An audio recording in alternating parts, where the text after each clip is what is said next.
Does the world really need a new chair? Is a question that we asked ourselves as we began the Gesture project.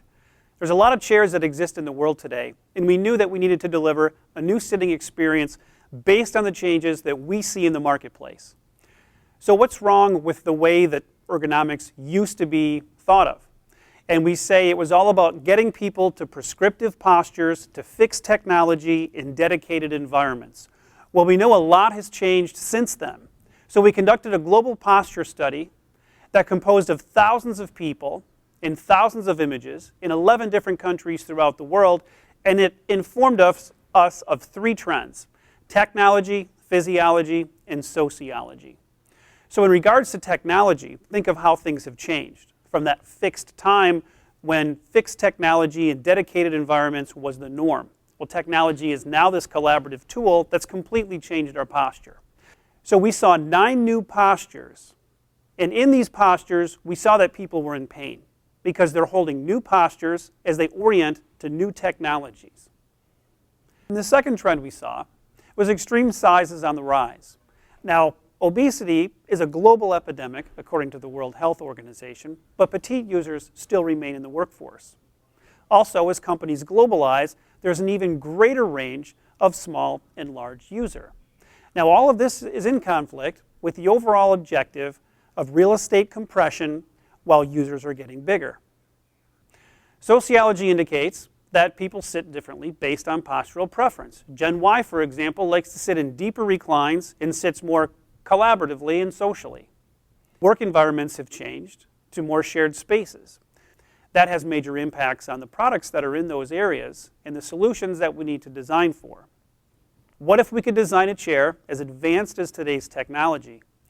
What if we could design a new science of sitting truly for how work is done today? And our solution is Gesture. There's 3 points that I want to talk about.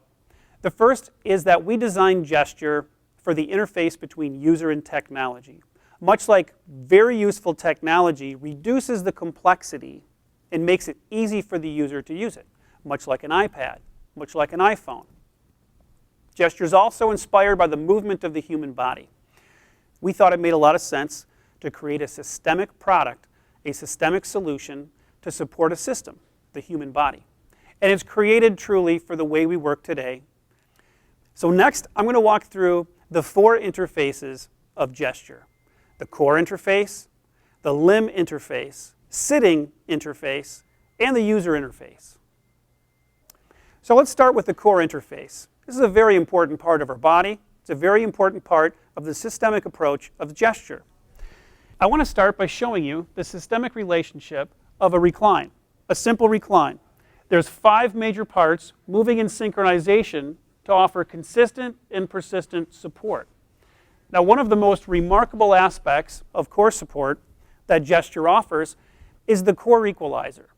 Now, what this does, as you notice, is it doesn't provide too much lumbar support, and it doesn't provide too little lumbar support. It actually provides just the right amount by delivering that energy to hold it to my back. Also, the 3D Live Back allows me to move in a sagittal plane, forward and back, a lateral plane, side to side, but also a flexible torsional rotation. And that's what we refer to as 3D Live Back.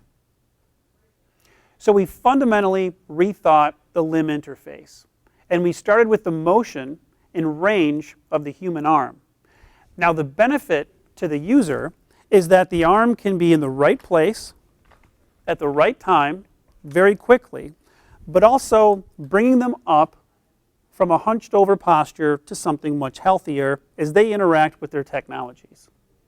And the other aspect of the Gesture limb interface is the dimensional range. Now, it's mounted behind the hip, which means that a range of users in a range of postures can be comfortable in Gesture.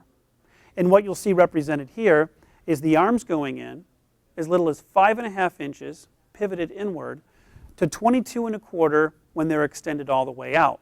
We talked about extreme sizes on the rise with real estate compression as the goal. Well, Gesture has the smallest average footprint in the greatest dimensional range that we can find anywhere.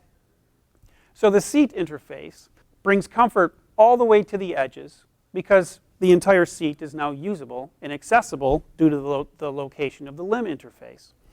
So the perimeter of the gesture seat is soft, but it still looks thin.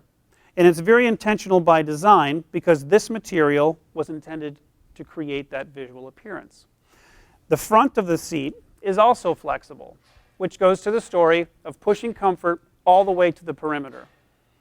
Also, adaptive bolstering is the means of creating air pockets underneath the foam so that the foam is comfortable for petite users and large users alike.